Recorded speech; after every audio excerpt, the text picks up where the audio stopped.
أعوذ بالله من الشيطان الرجيم.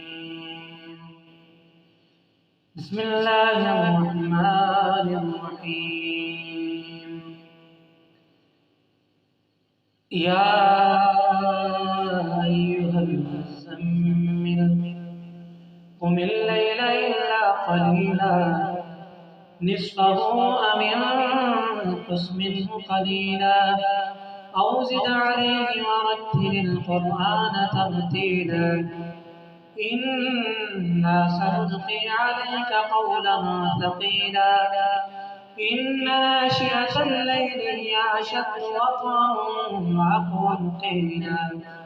إن لك في النهار سبحا طويلا واذكر اسم ربك وتبتل إليه تبتيلا رب المشرق والمغرب لا إله إلا هو فاتخذه وكيلا واصبر على ما يقولون واهجرهم هجرا جميلا وذرني والمكذبين أولي النعمة ومهلهم قليلا إن لدينا أنقالا وجحيما وطعاما ذا غصة وعذابا أليما يوم ترجف الأرض والجبال وكانت الجبال كصيبا مهيلا إنا أرسلنا إليكم رسولا شاهدا عليكم كما أرسلنا إلى فرعون رسولا فعصى فرعون الرسول فأخذناه أخذا وبيلا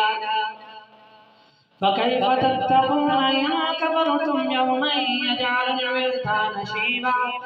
السماء منفطر به كان وعده مفعولا إن هذه تذكرة فمن شاء اتخذ إلى ربه سبيلا إن ربك يعلم أنك تقوم أدنى من ثلثي الليل ونصفه وثلثه وطائفة من الذين معك والله يقدر الليل والنهار علم أن لن تحصوه فتاب عليكم فاقرؤوا ما تيسر من القرآن علم ما سيكون منكم مرضى وآخرون يضربون في الأرض يبتغون من فضل الله وآخرون يقاتلون في سبيل الله فاقرؤوا ما تيسر منه وأقيموا الصلاة وآتوا الزكاة وأقرضوا الله قرضا حسنا وما تقدموا لأنفسكم من خير تجدوه عند الله هو خيرا وأعظم أجرا واستغفروا الله إن الله غفور رحيم صدق الله العظيم.